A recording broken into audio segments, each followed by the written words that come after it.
Sasa katika mazingira ya Kiswahili, mtoto anakuwa si muoga. But we don't think about decolonizing our own selves before we think about decolonizing, because we can better decolonize things when we are able to decolonize ourselves mentally and institutionally in the way we do things. But I'll talk about that along the way. And then how are we organized? In terms of our structures, in terms of our systems that we have in place, very important for successful movement as a civil society as we think about people-centered development. Okay? And finally, organic, interest and urgency. Why are you here? That's why I asked in the beginning. Why are you in Arusha? What are you doing here? Are you here for your own interests, or are you here for a broader community that you are representing? And I want you to reflect as you continue to engage the whole week. It's very important to reflect. Yes, you are networking. Yes, you are meeting people. But why are you here? What is it that you carry by the end of the week back to where you came from? Very important. All right, so let's come to the real issues in Africa. I used to teach, so I'm just getting into the mode of being in a class. So pardon me if I become too much of a lecturer. It comes naturally.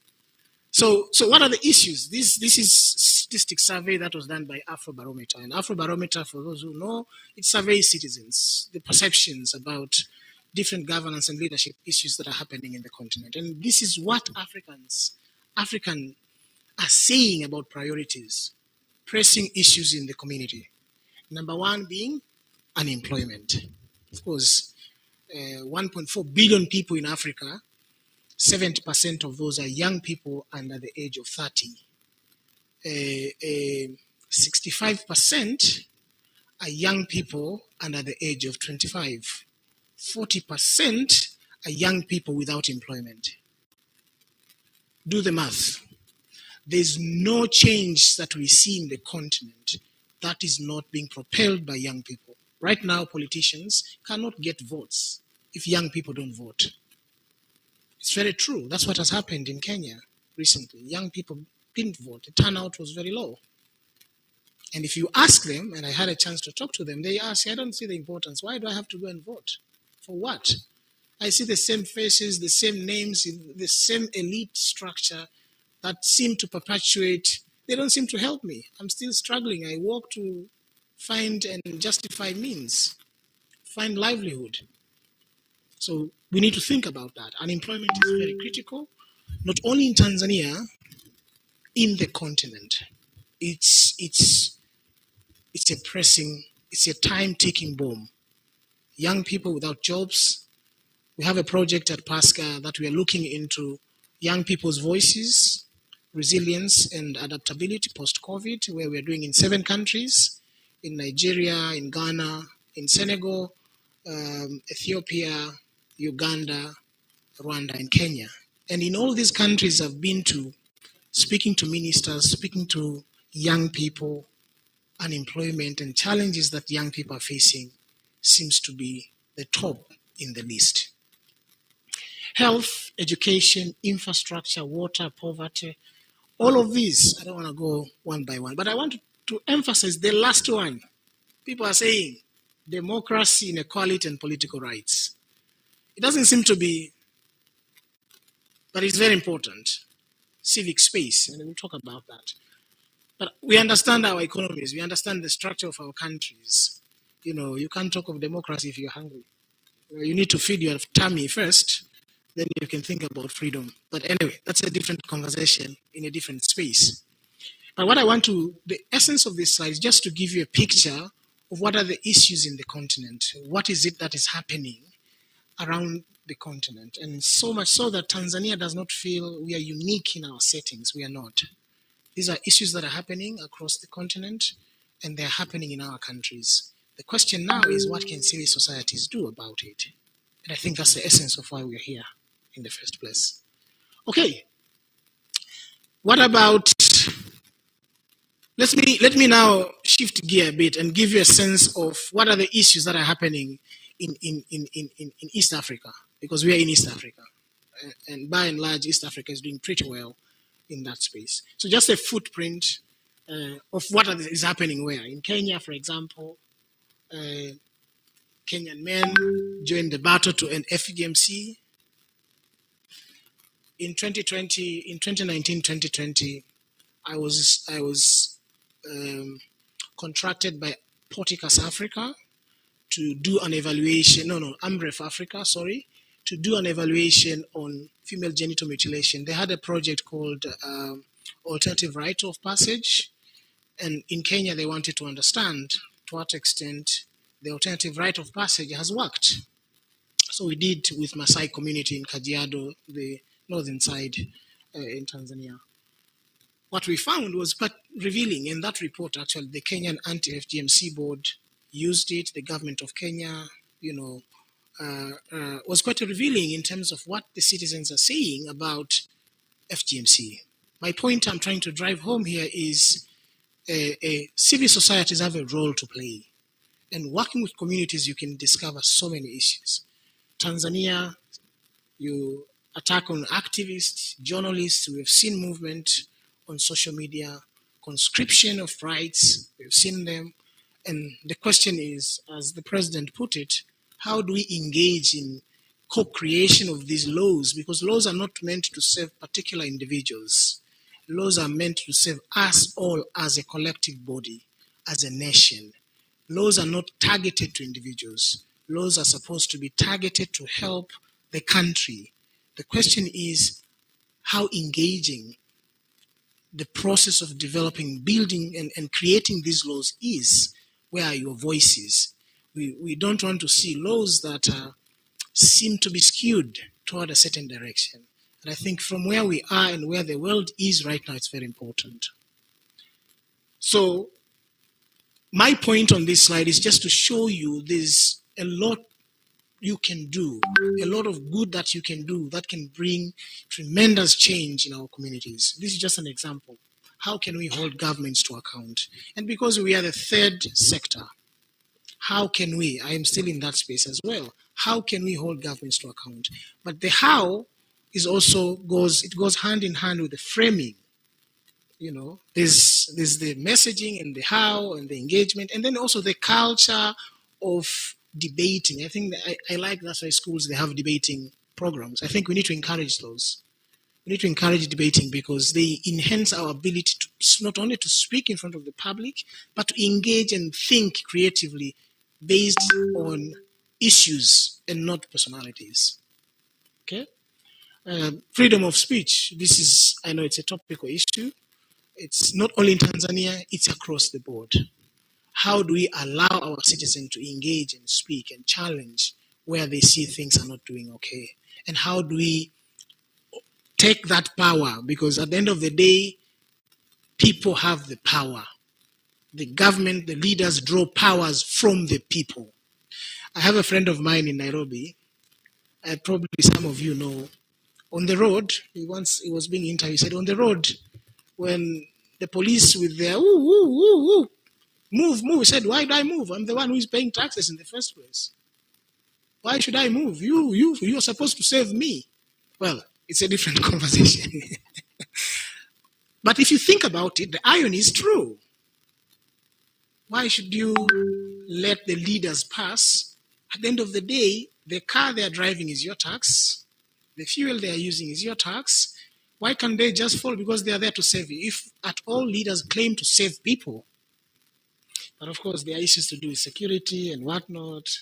So was just a side note. So don't take it seriously, please. Okay, so why CSOs in Tanzania? I've alluded a bit about this. Maybe I'll go quickly. So what are the thumbs up? What are the things that you have done well? And I think you should continue to do more. What are the things that I think if more momentum is galvanized, so much change and impact can be felt all the way to the grassroots levels. So you have proven track in service delivery. You have done quite well. You've done quite well, and I really, use this week to reflect and congratulate yourself in your own small ways. Sometimes we are too ambitious wanting to move this much. But even when you move one needle, we've made a change. And I think you should commend yourself for all the good work that you have been doing.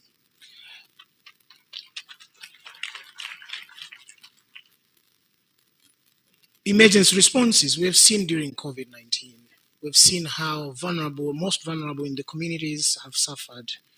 We have seen now the rising cost of living in Africa, with exogenous shock, what I call the triple C. I'll talk about them, of what is happening in other parts of the world which have spillover effect in our economies. They affect us, the most vulnerable, but civil society have always held their hands together to support those who are most vulnerable in the society. I think that for me, as part of that bigger movement, is a thumb up as well. You are the human rights defender. Those who don't have voice, those who are voiceless, you have spoken for them. Those who are left, they're marginalized, they're disenfranchised, they're all part and parcel now because of your good work. This is very important. It's very important for the work that you do, but it's very important to continue to put more effort to make sure that human rights also is protected. You have been part and parcel of policy implementation, of course, with some caveats in terms of the challenges you've been facing, in terms of sometimes navigating. But you've done a good job in terms of shaping conversations. Kutumbua majipu. You have done very well. Sometimes majipu yakitumbua usaa, ukitoka unakurukia usoni. It backfires, but umetumbua regardless. Right? See, it's no longer jipu, it's no longer a boiler, it's kidonda sasa kinakauka. Of course, it has its cost. It's part of being a society. Development, again, it's a process. And within that process, there are quite a number of issues. And you have been critiques of government. And I'll talk about this criticism with government and how best can we engage with the government so we become all collectively as agents of change in shaping and helping governments and removing that mistrust and suspicion that exists between government and civil societies, particularly in Tanzania. Now, first, I give you the good stuff, and then where are you still struggling? Thumb down. And this for me is an area for reflection this week. One, urban-centric. There's if you do statistics of where these CSOs are located, they are located where players are. Dar es Salaam, Arusha, Kilimanjaro, Zanzibar. How many are majority of Tanzanians, I think statistics show 65% are still in rural areas. We are a country of almost 60 million people. That's about 36 million people are living in rural areas. And there's so much that's happening. A couple of years ago, I attended a conference in Rome about agricultural transformation in rural Africa. And there's now a concept we call, in the past, they used to call missing middle. There's no more missing middle. It's called hidden middle. There's so much that is happening under our nose that we don't pay attention to. Things are organically changing under our nose. They're hidden from policy space. They're hidden from everywhere where things are happening. But things are happening. Okay? So the challenge that I pose to you, if you claim you save wananchi, if you claim you are for the people, go down there and live with them. You can't claim you are mbunge wa wananchi and always you're in Dar es Salaam. What are you doing in Dar es Salaam? We tend to poke and point a finger to Wabunge, right? I'm pointing a finger at you. You can't claim to be a civil society that's saving communities while you're based in Dar es Salaam in high offices. Your core job is to save the people, to understand their agony, to help them. So 80%, 70% of your time should be on the ground. Otherwise, you'll just be forging and thinking, oh, maybe they think this is the problem. There's a joke. One time researchers, a very good friend of mine said it, and I'm going to say it here. A community, let's say where we have malaria, Dar es Salaam, because of the tropical, right? So researchers felt this community is struggling with malaria. Lakini, the problem was mapanya buku ya rodents, wanakula, they are eating mazao. So the community was struggling with rodents.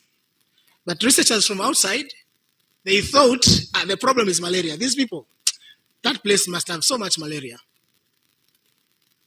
So they organized themselves. Let's go and do study on malaria in that particular village. But the pressing issue that the community was facing was not malaria. They knew they had their own indigenous ways to contain malaria. Their problem was rodents, because they were eating their harvests. So they went to see Mwananchi. They called the usual participatory way. You know, the chair of the Kijiji said, oh, here is our proposal. Help us solve our rodents, and we will help you solve your malaria problem.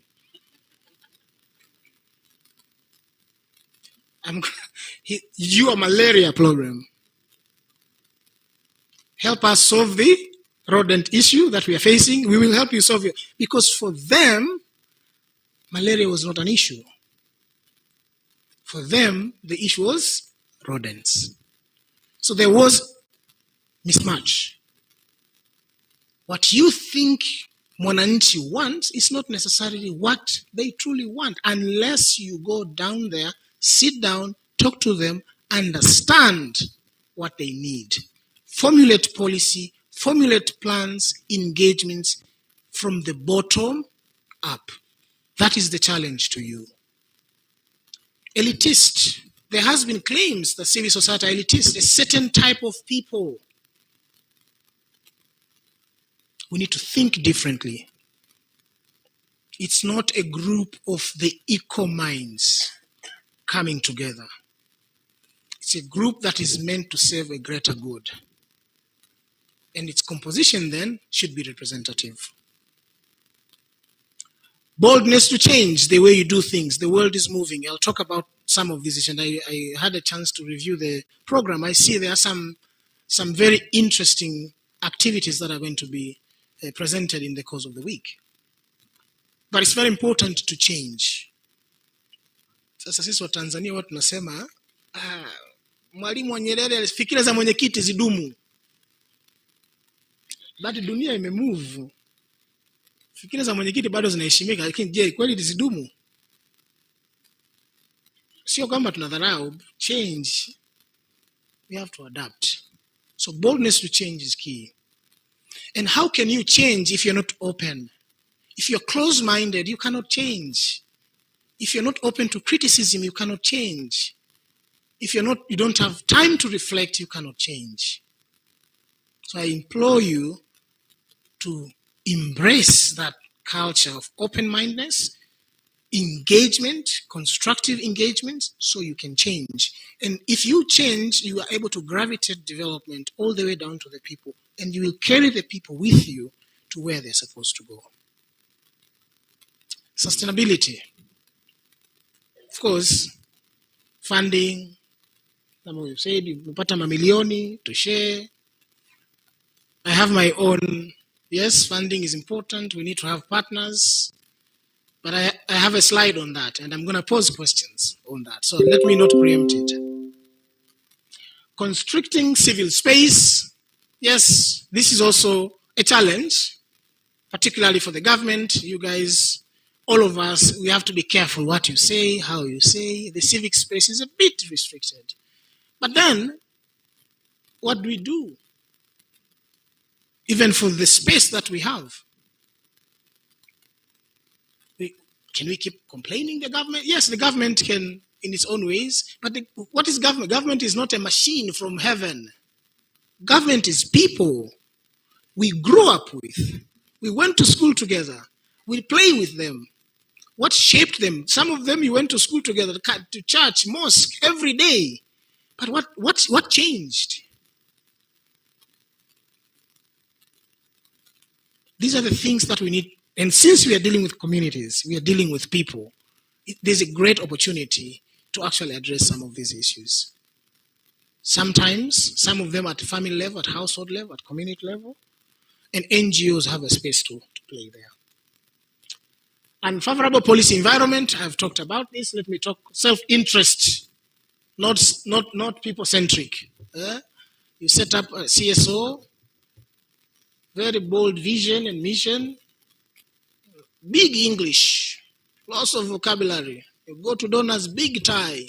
Yes, we can do this. Us, we are this and that. Yeah, this is our monitoring and our evaluation. You know, our financial systems, we have good governance in place. Blah, blah, blah, blah, blah, blah, blah. Okay, like hit the bank account, my friend. Hey, let's go to Zanzibar meetings. Arusha. Now we have to report. Go to the village. Get that one mwananchi atupe maoni. Craft report. Self-interest. Are we people-centered? Now we are saying mwananchi kwanza. Are we truly mwananchi kwanza? Sasa usinijibu. Na usiniulize swali na kuachia. Are you truly mwananchi kwanza? Ukienda back to the hotel, stand in front of the mirror and ask yourself, am I truly mwananchi kwanza? Or am I following rhetorics on Twitter, on social media, and because Madam President said, mwananchi kwanza, Tajiriundi said, mwananchi kwanza. But are you?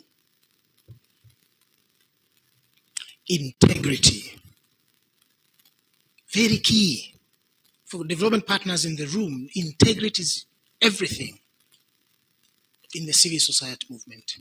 Because you're entrusted with resources to help bring change. Now, if those resources are not properly managed, you're in trouble. Integrity is key. And there's a lot of work to be done in that space. Okay. Now, I've poked you enough. Let me not continue. Otherwise, you'll not let me leave this. Let's go now to the civil society, the state, and the society. And I want to pose, are you guys waving or drowning? You know, waving or drowning, for those who are following British comedy and music, waving or drowning, you know, sometimes you see someone in the ocean, yeah? They are swimming. Yeah? When they are swimming like that, if they are dying, you can't tell. They might be waving for help, but at the same time, they might be doing there. So which part are you on? Are you swimming or are you waving for help? Are you drowning? You know, when you swim, for those who are swimmers, you know, unapiga mbizi, unaenda hivi, your hand is like that. Sasa mimi nikiwa mbali naona, is that guy saying hello, but he's dying? So which part are you? Are you waving or are you drowning? And I want to unpack a few questions here that I would challenge you to think throughout the week. Do people have a say? We have talked about this a bit. See those rails? You want to construct rail, and that's what happened. Do people have a say? When you say maendeleo ya watu na maendeleo ya whose priorities? To what extent your work is informed by views and opinions and perception of the people by the people? Au ndo tunakaa Arusha, tunakaa Zanzibar, tunacraft, we think, wananchi, Tanzania, nadhani wanahitaji hiki. And we are very good at getting language that the donor will be happy. Right. But to what extent have we really, truly gone down to that particular community, do focus group discussions, do ethnographic surveys to assimilate, to understand, so you're able to say, this is what mwananchi wants, and this is what we support. So we need to think about bottom-up approaches. Research and evidence is key, and I'll talk about our experience in the continent, the work that we are doing, and the impact that it brings in the policy making. So participatory action research is important, but what is important is co-creation and co-production. Now, co-creation has several levels. One, you and the mwananchi, but as I said, complementarities. You cannot do it alone. CSOs should not look at each other as competitors. They should look at each other as complementaries. You complement each other. You support each other.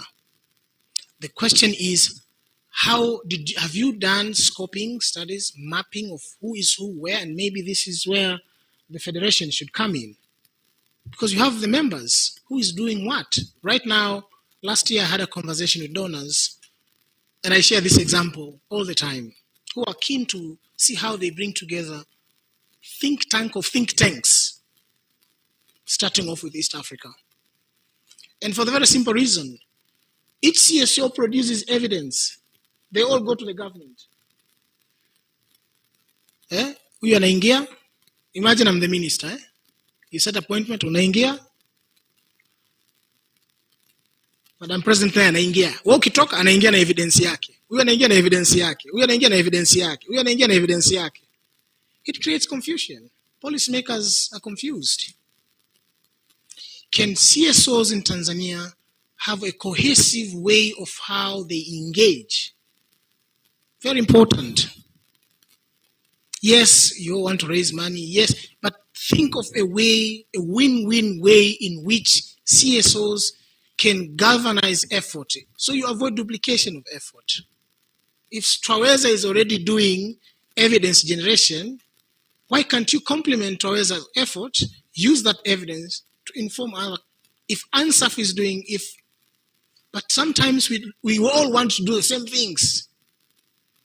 And the space is very crowded, but the resources that are available, the envelope is very small. And we don't tend to achieve what we want to achieve. So are we waving or are we drowning here? I want you to think this week as you engage for this CSO week. Is service delivery a mirage in Tanzania? Is it an optic illusion that we read on CCM manifesto, political parties manifesto, government pronouncements? Or is it real that we feel it? The government cannot do everything. No government in the world has ever done anything. Everything, sorry. And that's why you have actors who come in to complement where the government can't, for several reasons. So government will do what it needs to be done, but it cannot do everything. So the question I'm posing to you, is service delivery in Tanzania a mirage, an illusion? Government struggle? There needs to be complementary efforts. Are there any? I talked about complementarities. What are the sectoral interventions that are being done? Again, I challenge Madam President and Francis, mapping of who is who, where, and what are they doing to avoid duplication of effort and maximize the return on investment. Collaboration and minimize duplication of effort. I've said this. Very important. As you leave here this week, make sure you have talked to partners and configured a way of working together. Very important. Because if you don't, you've wasted your week sitting. You need to be able to network and partner. Public-private partnership. That's why I mentioned, I'm pleased to see a financial sector getting into the civil society. Quite bold. So, good job. We need to seek more of these private-public partnerships. Very important. And where is the space for CSO? I was referring to child protection and anti-FGMC. These are some of the work that we just concluded some work on child protection in Tanzania. Corporal punishment. And I know the law says, unajua mtoto wa Kitanzania ni mtoto wa jamii. Wengine tulikuwa tunakuwa baba akiongea, you cannot raise your voice. Unatafuta ukisikia anakuja huku unatafuta mlango wa kutokea. But the world has changed. These are some of the social areas that we might need to think carefully as civil society. But of course, as Tanzania, tunatunu values. We have our own values. What if we are thinking of defining development? What goes into the definition of development? How do we define Tanzanian development? Not UNDP, not UN development, not World Bank development. Tanzanian development. What is development to you?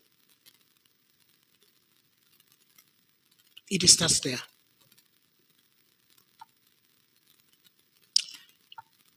Can CSO foster democracy and good governance in Tanzania? I think,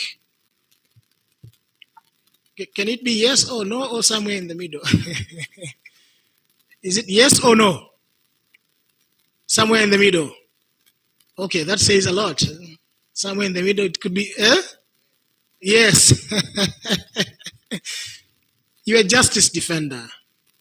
You defend haki za wananchi. Especially, as I said, those who are marginalized, those who are voiceless, you are the justice defender. You're in the democratic space. You spark conversation. You spark difficult engagements. You make sometimes government officials lose their sleeps because of you. Checks and balances. You question things. You ask the right questions, but you need to ask more and learn the art of how to ask without being confrontational. Because the challenge we see is if you ask and you're confrontational, their egos they're flared up, things get in the way, and it becomes problematic. Citizen participation, we are doing a lot of that. And finally, you're amplifying citizen voices. But are you doing enough on amplifying citizen voices? Or you need to do more? This week is a week to reflect as you visit and go and see communities and explore ways in which voices of the people can be amplified. Now, can Tanzanian government be held accountable? I want one hand to say yes.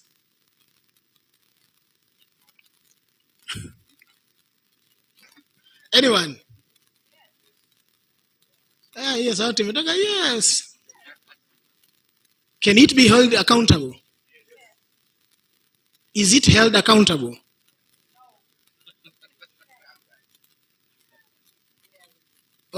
Now I'm confused. So it can be held accountable, but it's not held accountable. So what are you doing? Okay. It was meant to be tricky.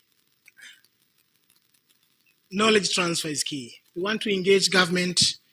We have seen in the continent now, there's a movement, and I'll share this. Having worked with these multinational organizations, government have enacted data on, law on data, right? For good reason, because of helicopter research, data being parachuted out of the countries to protect and preserve what belongs to the country. Understandably clear. But what has worked, I remember when I was working, when we were producing a report for the United Nations a couple of years back, one appeal that I realized it works is to use government data. Recently, during COVID, we did a study for the EAC to look at the macroeconomic policy convergence on what are the challenges in the region. So a friend of mine took data from IMF, World Bank, and did some projection. Then we convened central bank people, Minister of Finance. They rejected. They said, no, that's not the reality in our countries. Like Malema, in our countries. This is not it. So I was, okay, if this is not it, what is it then? So we'll give you our data. So we had to work with the data to produce the report, which they resoundingly accepted.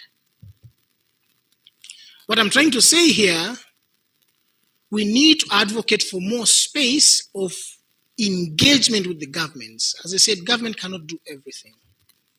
In developed world, data should be subject to public scrutiny. It's just no-brainer. But in our countries, and this is not only in Tanzania, it's in many countries, public data is not subject to scrutiny.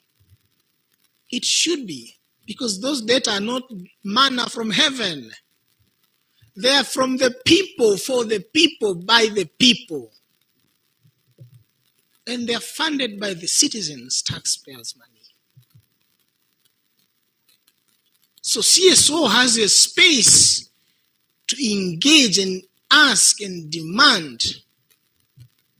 But the how you do that matters. Because as I said, government people, they are not machines, they're not robots. These are people we live with, we work with, we talk to, we play golf, we watch soccer together. They are Simba and Yanga. They are people, they are not uniquely structured than us. So the how matters. And I'm encouraging you and I'm imploring you and I'm challenging you at the same time. Think of the how. Very important. How do you get buy-in? How do you get your voice into the table? How do you bypass the suspicion and mistrust? Advocacy is key. Very important. And you're doing it. Of course, these days, so there's a slight difference between advocacy and lobbying. Advocacy is creation of awareness. Lobbying is to go into the pocket and say, make this happen. I hope you're not in that space. You're still in the advocacy space. You're creating awareness. But sometimes if the bungers hawaelewi, when I create awareness, they seem to be dozing off during the... You just go to Dodoma, nice place, or you take them to Zanzibar. There are 4 different ways of doing these things. But advocacy is key. That's the message I want to say. Reflect on your blind spots in the government. And again, I'm saying, how do we engage? Of course, this is a structural issue in many of our countries, in the way our cultures are organized, our society we are organized, the mindset, paradigm shift in the mindset is needed, but it's something that is not going to happen just like that. It's gradual. It's a process. CSO has a role to play in that process. And that also speaks to the last point of constructive criticism. You have been conscripted of your rights because sometimes criticisms, they come off as not constructive. Now, the reflection this week is how do we become constructive engagers? How do we become constructive in understanding the other side of the table and seeing how we find a middle ground? As I said, and I'm repeating myself again, the other side of the table, the other isle of the ocean is not robots, it's people. How do we appeal? How do we get them to come and understand? Because before they got on that side, they were on this side like us. Suddenly when they go on the other side, so what's wrong? The system, we need to sit down and think and engage. Very important. Okay, crisis. So what crisis are you in? If I may ask. Are we in crisis? Are we in crisis? Eh? Watu na maendeleo, si ndio? Are we in crisis? You're not sure? Are we in crisis? Eh? We are not. Okay. So why are you here? Oh, so but you are doing crisis management after you have had a crisis, right? So what is this crisis you're facing? This week you need to reflect. Crisis and what crisis? Now, what is the place of CSO in evidence-informed policy making? So that's crisis number 1 you are in, that you didn't want to acknowledge. What is your ability to generate evidence, credible evidence? And how much of your work has evidence generation capacity embedded in it? Do you have the capacity? Do you have the manpower? Because for you to engage the things that I said earlier on, you need to be able to speak credibly. You need to be able to convince and sway the other side to see your point. You can't just go there with empty words and big vocabulary. You need to have facts and evidence. If we don't, can we inform the evidence that is generated? What is being generated? How is it generated? Do we interrogate such evidence?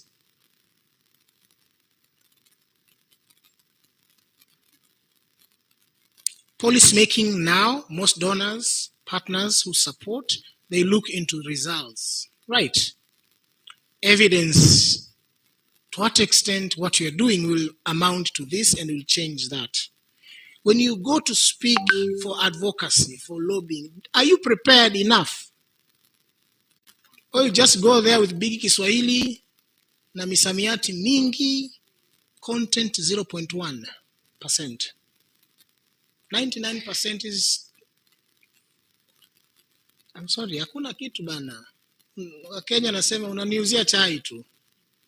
Acha kuniuzia chai bana. Hebu ongea substance nikusikie. Do we have that substance? Now when we go there, do we have, as I said earlier on, complementary, do we have coalitions speak under one cohesive voice as one umbrella representing particular issues that are pressing to the country?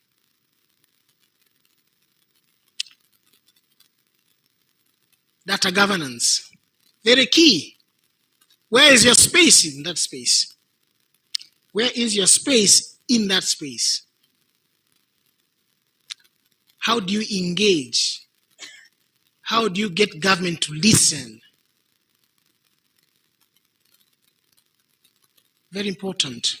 And right now, there's a whole lot of discussions across the continent on data governance ecosystems and how do we make them. And the idea there is to generate evidence and how do we share evidence to bring about change in our communities.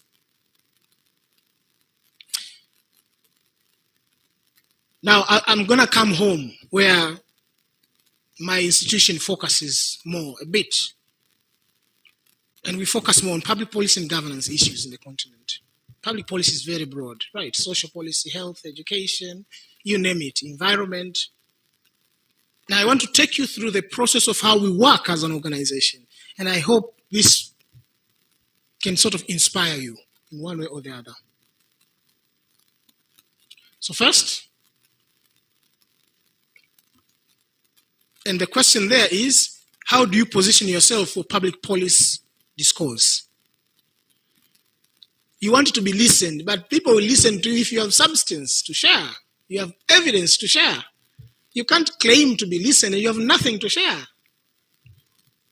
So you have to galvanize and organize yourselves. We need to be able to galvanize and organize ourselves to be listened to be part of the conversation. Number one, in our organization, we generate evidence. And I'll talk about our flagship approach we call Utafiti Sera. It's coined in Kiswahili. It's very important to generate evidence. If you don't have evidence, no data, no right to what? No data, no? Now nasema no evidence, shut up. Don't come to me kama una evidence. If I'm a police, I'll tell you the same. No evidence, please shut up. Save me the energy of listening to you. It's not nice to be told like that, right? Is it? It's painful, especially with our big egos. Create police champions. Identify police champions. Who are these police champions that you can work with?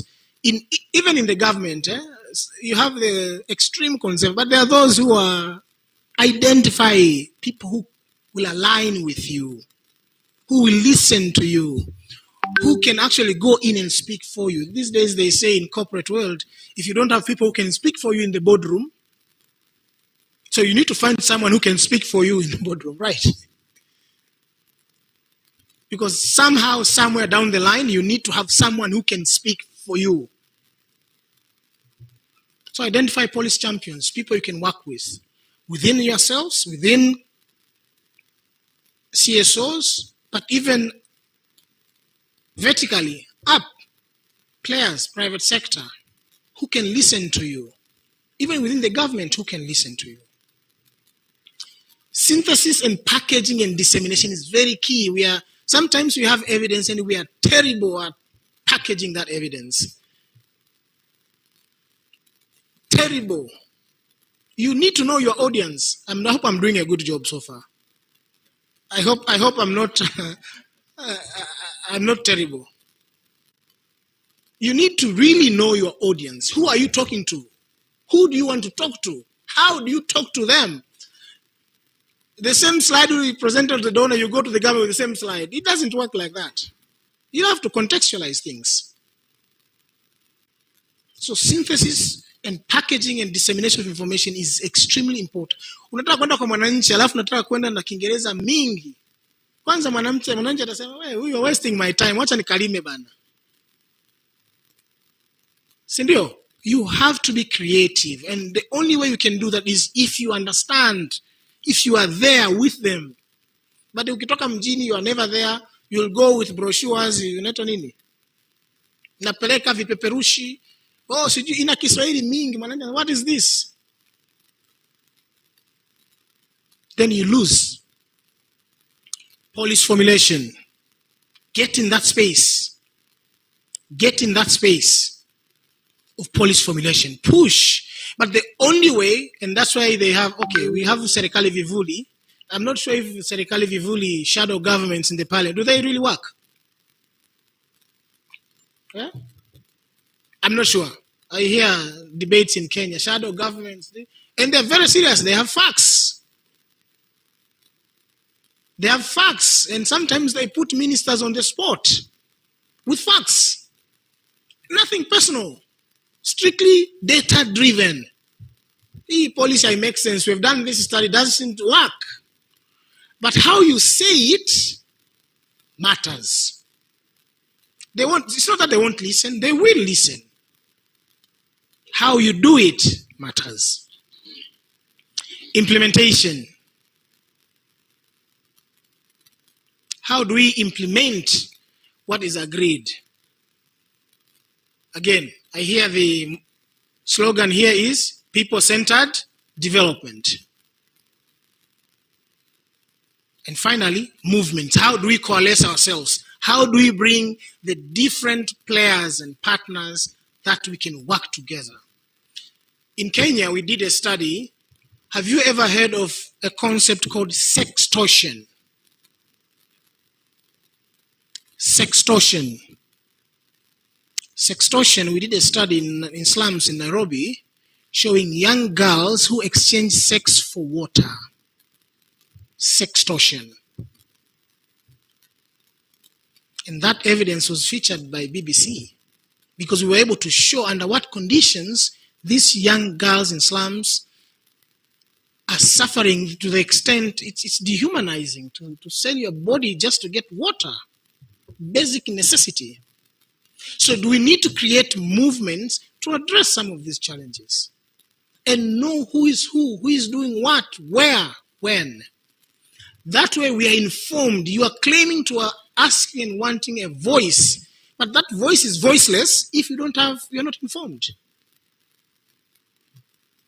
So this is the Utafiti Sera.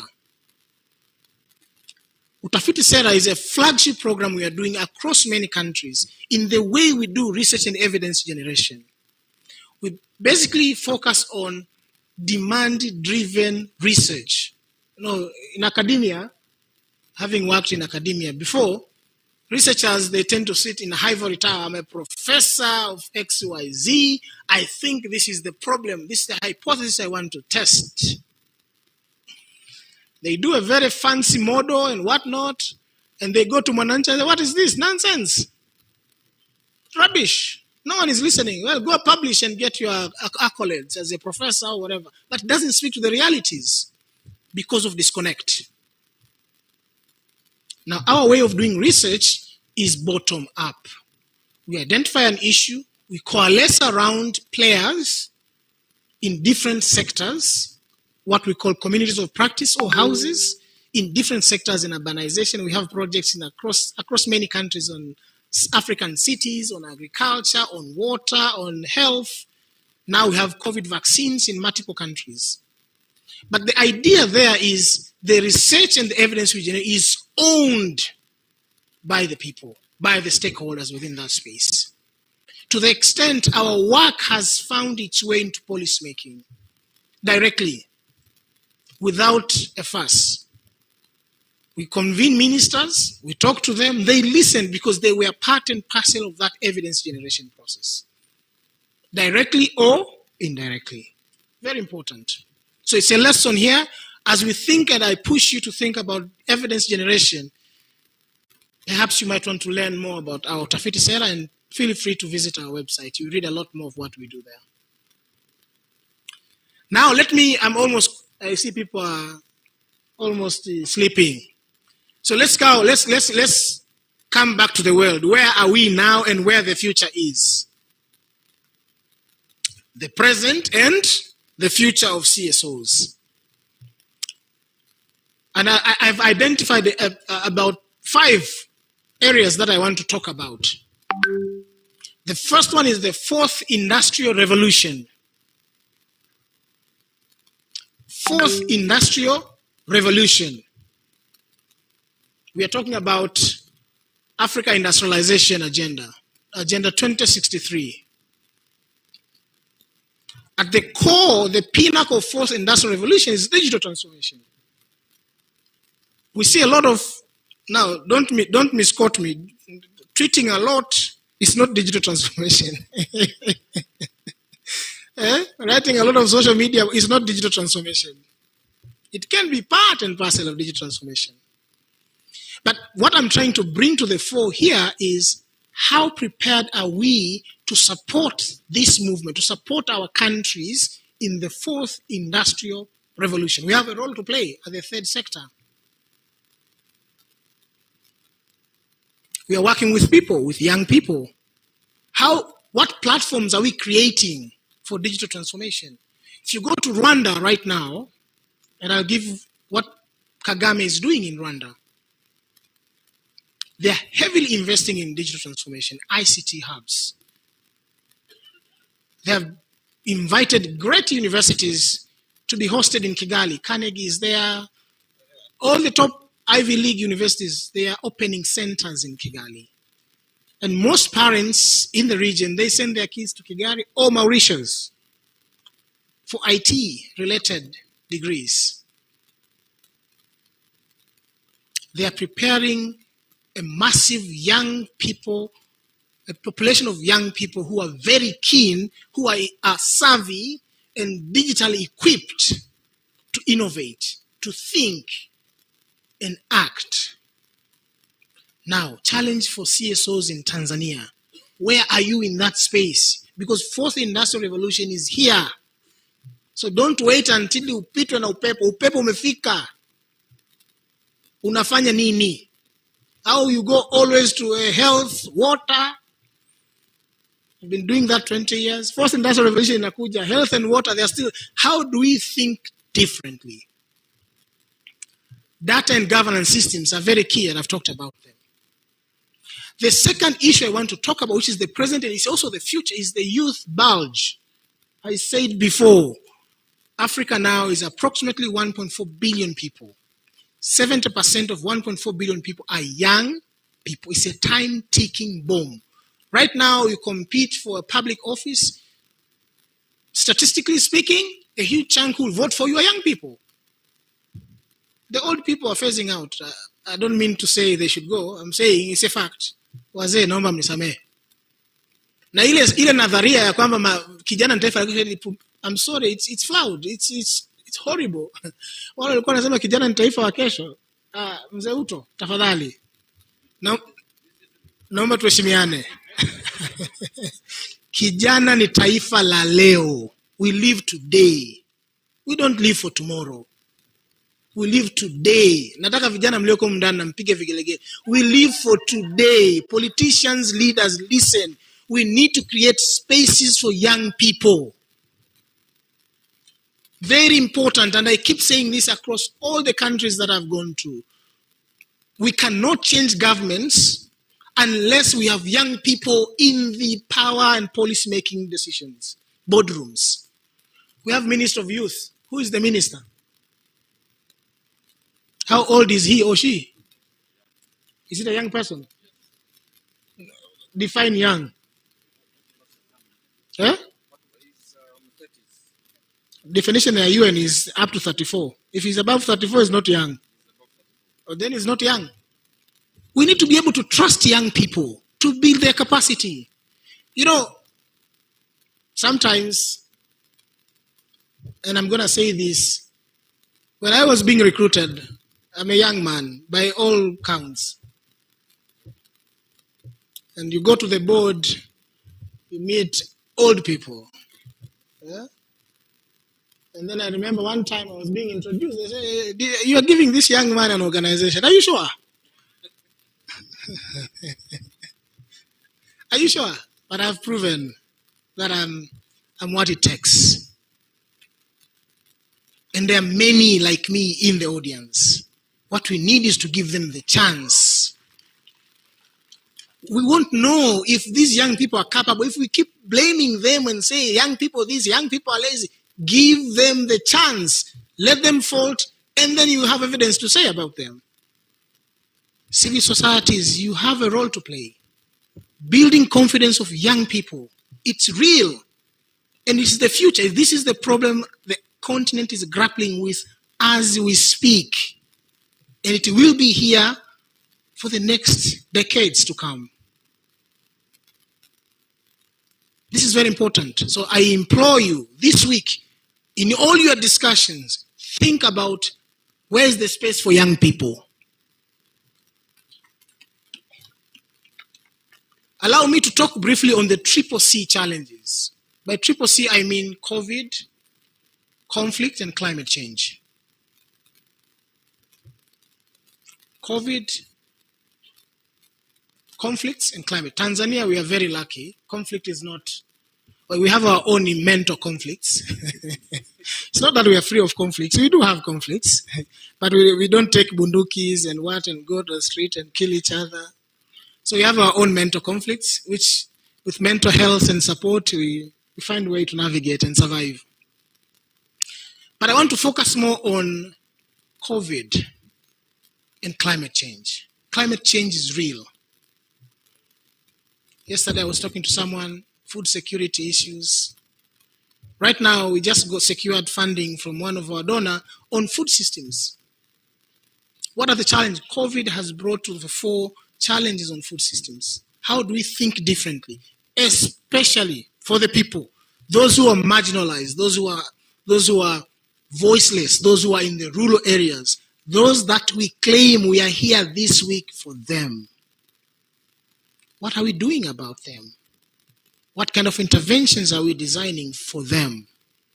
I would like this week to be a week for you to reflect and think about them. Because these challenges, the CCC, are here. Ukraine and Russia war is unfolding every day. The ripple effect, the contagious effect in their economies is, I remember Museveni said, you guys, if you can't eat bread, kula muhogo. Allah. And people scorned him. But he was saying that, he was making sense.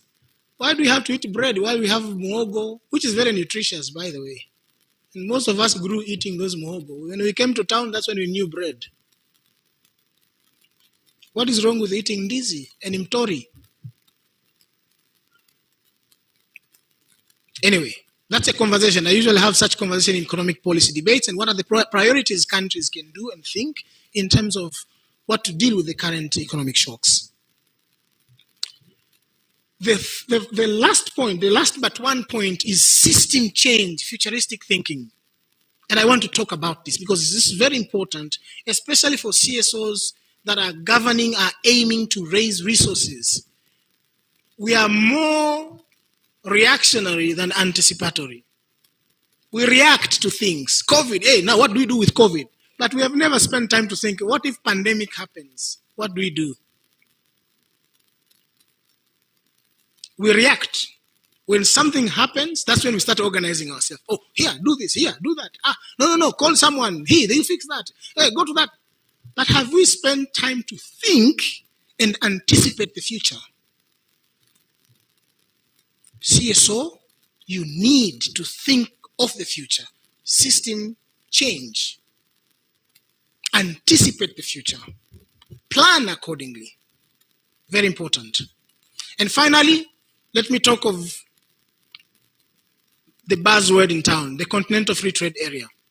I remember one time, and I won't mention where, when, with my previous employer, I came to Tanzania to talk about CFTA, and I met mheshimiwa mmoja, kaniambia, we Anton wewe, acha kutuletea. We dona umekutuma uje utuletee, iko hatutaki situlobi. Even when you presented simulations to show where the country, I'm glad the country finally ratified.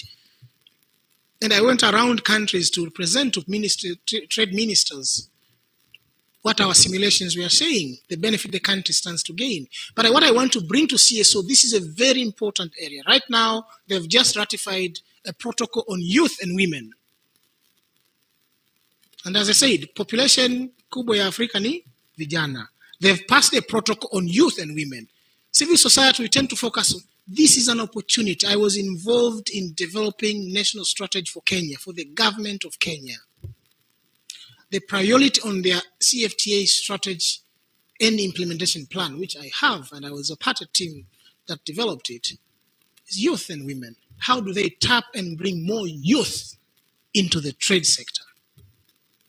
And the government is putting so much effort and emphasis on that. Civil societies are pushing that agenda as well in that space. What are we doing? And Tanzania is the giant of this region. Where is the role of our young people? Civil society is an opportunity that you can tap. This week, think about it. So there are so many, and just to unpack, I think I've mentioned, prioritize women and young youth involvement, very important. CSO, build capacity. Wanauza ukienda kule kwa wananchi, maembe yanaoza, machungwa yanaoza. Wakati nyanya na vitunguu Nairobi, 40% of food basket of food in Nairobi is coming from Tanzania and Uganda. We eat food. Me, I don't, okay, sometimes I eat my Kenyan, but Arusha, shato. Lete mchele bana. Lete samaki, ile kichwa kubwa imejaa hivi. I eat Tanzanian food for the last 5 years that I've been living in Nairobi. It's crossing. Na Kenya kuingiza chakula, hakuna kodi.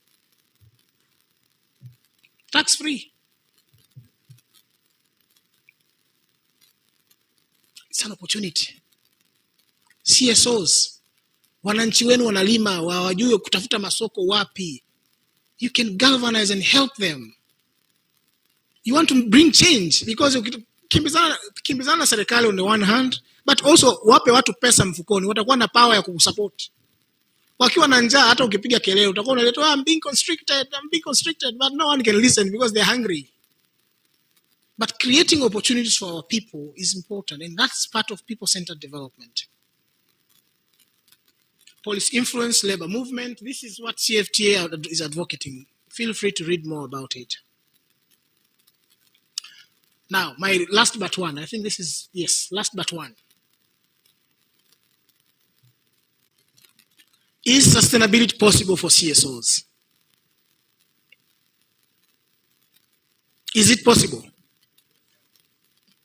Is it possible? Can we deliver? Question number one. And this week I want you to reflect this question. Can we deliver CSOs?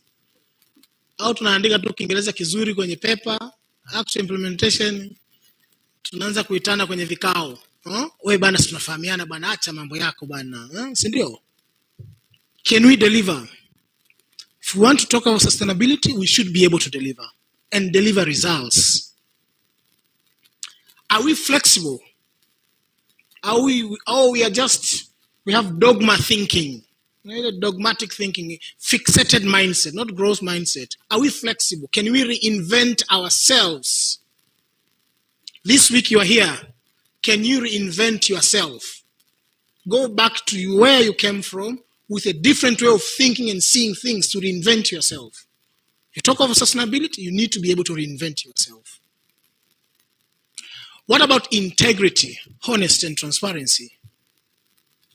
Are we people of high integrity? Are we honest? Are we transparent? You talk of sustainability, if you don't have those, just go home, kunywa chai, lala, amka cheza na wajukuu, maisha ende. There's no sustainability if you're not of high integrity, if you're not honest and not transparent. Think about social enterprise. I've just discussed CFTA, social enterprise, private market driven, and I'm glad to see private sector here. Think about creating thriving enterprises for our wananchi to benefit from. We're talking of sustainability, that's very important. Are we compliant? Do we comply to the rules and regulations? Because yes, we might not like the government constricting us, but there are rules, and rules are meant to be followed, right? Are we compliant? We are thinking of sustainability, then we should think of compliance. What about funding and independence? Now here, I want to challenge, it's a very delicate area. Because these days, one time I was in Kigali in a panel, donors on the floor, and then I said, I was very bold. And later they followed and said, yeah, young man, you're too bold. Slow down. I said, we want to talk of true development. Give me an open check. Let me decide what I do. Where? Paliwaka. Unamwambia donor akupe open check. How is that possible? I said the same thing during NORAD convened conversation about rethinking development for Africa in Nairobi, where most donors were in the room. And I said the same thing. Give us open check. Let us decide the agenda for Africa. Africans' problems will be solved by Africans. Tanzanian problems will be solved by Tanzanians. We want our partners to come in to help. 1945 World War II, Marshall Plan. Germany was devastated, was it not? Americans, they created Marshall Plan. Where is Germany today? We're not saying no to development partners. We welcome them. We want to work with them. But we want them to support our cause, not their cause. But that's a very delicate area because donor anakupa pesa na kwamba mimi nataka ufanye kwenye hii eneo. Kwenye malaria, si ndio? Wewe sasa unafikiria kulipa mshahara. Francis, that's the problem of CEOs and EDs. Anafikiria kila mwezi inabidi alipe mshahara. Can we do malaria? Even if malaria was not a priority. Suddenly anakuwa malaria champion. He has never been trained on malaria. But because donor anampa pesa on malaria, but the beauty about philanthropies and donors, that they are also changing, that landscape is changing. They're becoming more aware on the need to also engage, to know what they are supporting. Results-driven development, defined by partners and finding mutual ground of working together. Very important. But most importantly, where are the Bill Gates of Africa? Where are the Bill Gates philanthropy, African philanthropy? Because we keep complaining, donors come, they dictate this, but because they're giving you money, surely. What do you expect? I give you money and they tell me what to do. Are you crazy?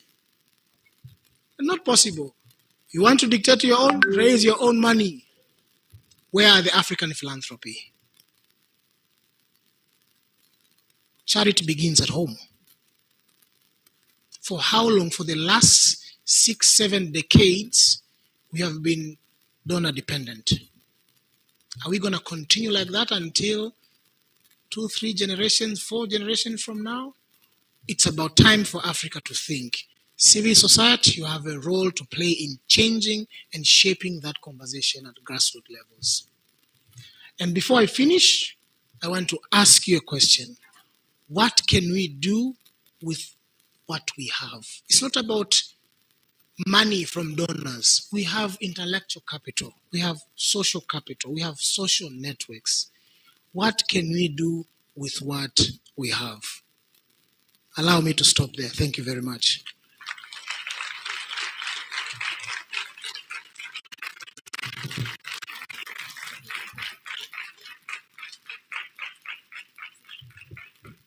Makofi zaidi tafadhali kwake Dr. Anthony.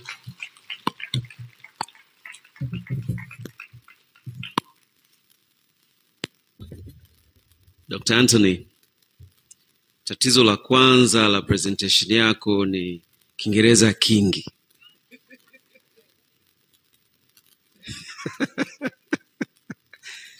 au nasema uongo?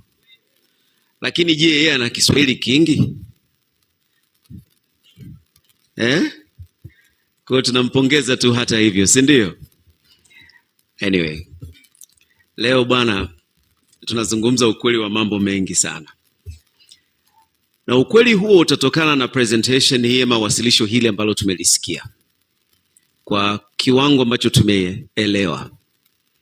Na moja kati ya maagizo ambayo nilikuwa nayo, labda sipata nafasi ya kusoma, ilikuwa ni kwamba kama utakuwa una challenge ya lugha kidogo, changamoto ya lugha, na kama unavyoona matangazo yetu mengi hapa yote ya Kiingereza, hebu jibanze na mtu ambaye kidogo anaweza kuwa na kunongoneza pale ambapo labda kuna neno moja kubwa ambalo alikuwa analizungumzia mwenyewe dokta tukienda kufanya mawasilisho kwa mawaziri linakutia changamoto. Kwa hiyo si vibaya ukiweza kujenga mahusiano na mwenzako ambaye ataweza kukutafsiria zaidi.